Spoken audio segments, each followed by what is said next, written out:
Kobia, je l'ai dit, est bien installé pour la revue de presse et on commence tout de suite par parler déjà du dialogue politique.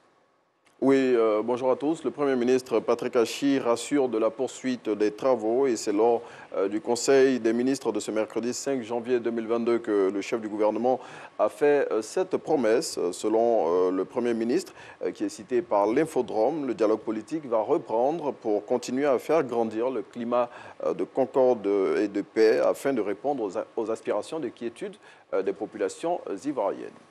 Et il est bon de noter que le dialogue politique ne saurait être une entrave au fonctionnement normal de la justice. Oui, c'est la réponse du ministre Kobenan Kwasi Adjoumani à la récente sortie conjointe du PDCI-RDA et du Parti des peuples africains Côte d'Ivoire. Selon le ministre, qui est par ailleurs porte-parole du Rassemblement des Ofotistes pour la démocratie et la paix, le dialogue politique ne servira pas de parapluie contre la justice pour les personnes qui y participent si leur responsabilité est avérée dans les événements sur lesquels enquête le procureur de la République. Plus de précisions dans Fraternité Matin. Et les travaux ont été suspendus après le drame survenu sur le chantier de l'échangeur de Yopougon, précisément Yopougon-Gesco. Oui, c'est le directeur général de l'agence de gestion des routes AGEROUTE qui a ordonné l'arrêt immédiat de ces travaux à la suite du drame survenu, on se le rappelle, le mercredi 5 janvier 2022, drame qui a fait 9 victimes plutôt, dont un décès et 2 cas graves.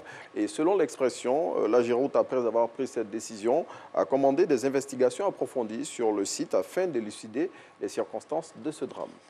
Attention automobilistes, surtout vous qui partez vers Abobo, le tronçon Carrefour Anador Gendarmerie dans la commune d'Abobo sera fermé à partir du lundi 10 janvier. Oui, cette décision qui émane du ministère de l'Équipement et de l'Entretien routier s'inscrit dans le cadre des travaux de construction de l'échangeur du rond-point de la mairie d'Abobo. Et selon la note du ministère dont l'expression a reçu copie, des voies de déviation seront aménagées pour permettre aux usagers de la route de vaquer sereinement à leurs occupations. On retrouve nos confrères de l'Inter qui proposent dans son numéro de ce jour une enquête sur le marché de Roxy à Adjamé. Oui, le confrère nous plonge dans la plus grande pharmacie à ciel ouvert de la Côte d'Ivoire. Il nous dit comment les personnes qui y vendent les médicaments se les procurent, révèle que plusieurs acteurs du secteur de la santé font partie des clients de ce marché et livrent la position de la mairie d'Adjamé sur ce haut lieu de vente illicite de médicaments. Et on va fermer la revue de presse de cette semaine avec une note d'humour et c'est Biche que nous retrouvons. Oui, le confrère qui consacre sa une de cette semaine à la Covid-19, qui, on le sait tous, en ce moment inquiète les autorités ivoiriennes.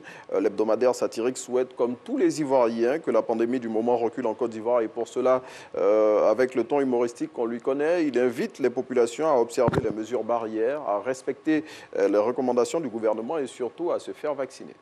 Merci Renaud Kobia, on vous retrouve dans quelques instants. Pour quelle rubrique déjà? L'info continue. Merci. Et merci aussi à nos partenaires qui nous